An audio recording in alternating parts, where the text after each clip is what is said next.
Me and video games are like my childhood buddies where we all grew up together. We hung out a lot, they kept me entertained, they were always up for some friendly competition.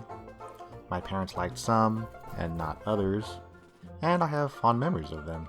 And like my childhood buddies, over time, we kind of grew apart. Life got busy and times have changed. I guess there's this thing called growing up.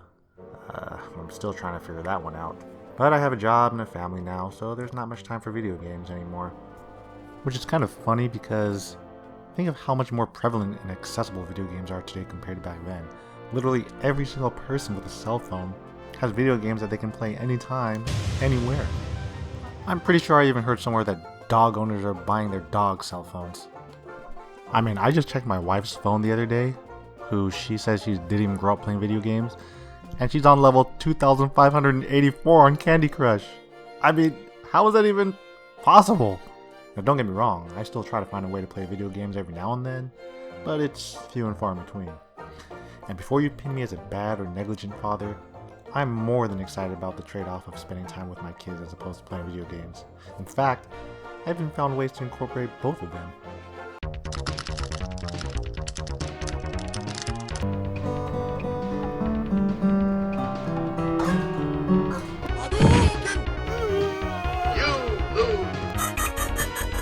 How many times I have to tell you? Forward, forward, punch button. Now we have to practice again. No, 1 more hour. Daddy, no! So anyways, back to games. I was more of a Nintendo kid, mainly because that was the only system we had growing up. That's not to say that I don't like Sega, but they really need to fix this. I mean, what is this? Who gave the okay on this? It's just, I don't know. Let's just move on, shall we? For me, Nintendo was where it was at. All those great games, iconic characters, awesome 8-bit music. Yeah.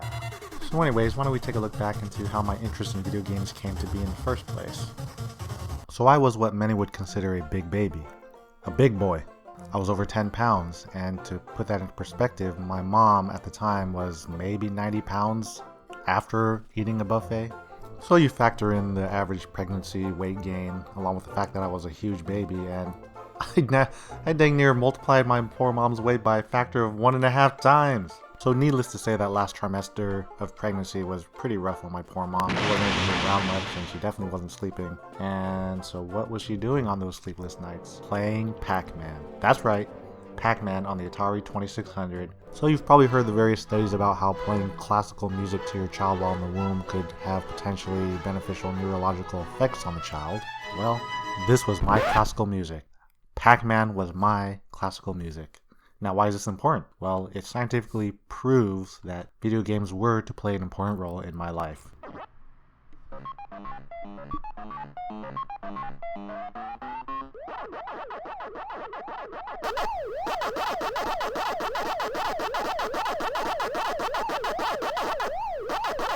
In fact, the effects of hearing that 8-bit symphony was so profound that I was actually the first ever known baby to be born with a controller in their hands. Okay, so maybe that part wasn't true, but video games were huge in my life growing up. I'm talking Nintendo, Sega Genesis, TurboGrafx 16. For all you young viewers out there, please go Google those systems. Yeah, like right now. Go ahead and Google it. I'll wait. I'll be here, waiting. Don't even get me started about arcades. I know I'm talking about the Chuck E. Cheese's and John's Incredibles and Dave & Buster's even that we have today. I'm talking about the original old school arcades that they had. No redemption games, just a bunch of old school video games that cost $0.25, not $1. So yeah, I'm stuck in the past. I don't really play the new video games. Fortnite? What's Fortnite? What? What kind of dance is this? And so while I do play some of the newer video games from time to time, I mostly stick with the old school games. And so every once in a while when I do want to relive my childhood, I will bust out these old games. And I'm not talking about on an NES Classic or even on the Nintendo Switch Online. I'm talking about on an actual arcade cabinet. Yeah, an arcade cabinet, an actual arcade cabinet. I have one. I have several actually. Yeah, I know it's kind of crazy to have arcade machines in your house, but is it really? Companies like 1UP are now selling arcade cabinets and they seem to be in pretty high demand. Now, I started collecting arcade cabinets about 15 years ago, so I tell my wife that I was actually ahead of the trend. Are you still talking about those ridiculous arcade games? To be honest, I hardly play these arcade cabinets at all. For the most part, they just serve as a reminder of the glory days of arcades. Unless we're talking about Japan, where the arcade scene is alive and well. Man, I want to go to Japan someday.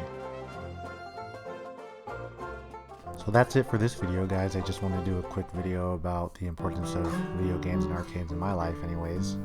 I got other funny stories about arcades and video games that I'll make future videos about. I also think it's interesting how the perspective on video games has changed over the years. At one point, video games were considered to be the most detrimental thing to youth, turning them into lazy, unproductive members of society or turning them into violent criminals, which of course is not true. That has more to do with lack of parent involvement and understanding what their kids are getting into. I also think it's funny how back in the day there was a perception that if you played video games you were automatically a nerd. And now that I have dedicated streaming networks for video games and nationally televised TV shows and worldwide tournaments it's crazy. It's changed. People are making an actual living playing video games and making, I think, pretty good money. Anyways, different times. That's it, guys. Anyways, thanks for watching, and hopefully I'll catch you on the next video.